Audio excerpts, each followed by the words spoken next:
আসসালামু আলাইকুম রহমতুল্লাহ।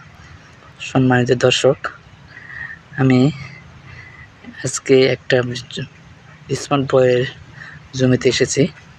এই স্মার্ট বয় শসাটা কেমন হয় দেখেন। সবে মাত্র নিচ থেকে ধরা শুরু হয়েছে।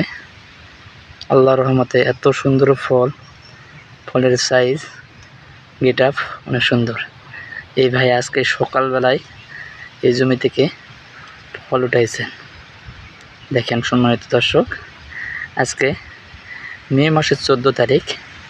এটি বগুড়া সদর উপজেলা খোদায়েতপুর গ্রামে।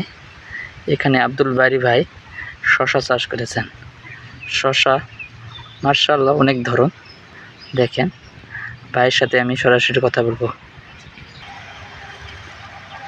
আসসালামু আলাইকুম। ওয়ালাইকুম আসসালাম। ভাই, আপনার পরিচয়টা দেন আর একটু বলেন যে এই আপনি কোন জাতের শসাটা চাষ করেছেন।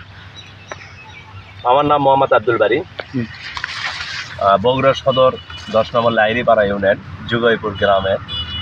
আমি সাধারণ একজন কৃষক। আমি এর আগে অনেক কোম্পানির শসার বীজ লাগাইছি। এটা আমার স্মার্ট বয়, এসআর কোম্পানির স্মার্ট বয়। এই শসাটা যেমন ধরা আপনারা নিজেরাই দেখতে পাচ্ছেন। আমার নিজের জমি, এখানে লুকানোর কিছু নাই, এখানে কোম্পানির পক্ষেও কথা বলার কিছু নাই। আপনারা সরাসরি দেখতে পাচ্ছেন আমার জমির শসা। এই শসাটা ব্যাপক ধরা এবং শসাটা খুবই সুন্দর। আর এমন কোনো গিটটা নাই যেখানে আমার শসা নাই। বড় ভাই, আপনি কতবার হারভেস্ট করেছেন একটু যদি বলতেন। এ পর্যন্ত আমি 7 থেকে 8 বার হারভেস্ট করেছি। ও, তাহলে আপনার বোঝা যাচ্ছে শসাটাই চাষ করা যাবে নাকি? হ্যাঁ, আমি আশা করি যে আমি তো নিজে করবো ইনশাল্লাহ। এরপর থেকে আমার যত জমির শসা হয় আমি স্মার্ট বয় করবো এবং সিডোর করব। আপনাদের আর একটা আছে সিডোর, সেটাও খুব সুন্দর। আমি 2টা শসা লাগাবো ইনশাল্লাহ।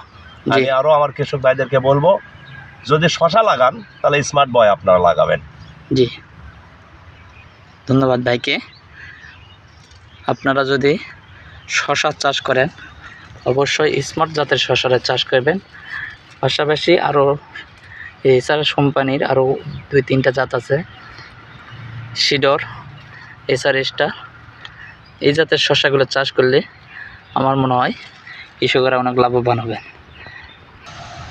আমি শসার একটু উপরে দেখাবো। দেখেন মাশাআল্লাহ অনেক সুন্দর গাছের সাইজ। দেখেন অনেক সুন্দর। আপনারা যদি শসা চাষ করেন স্মার্ট বয় শসায় চাষ করেন। আসসালামু আলাইকুম।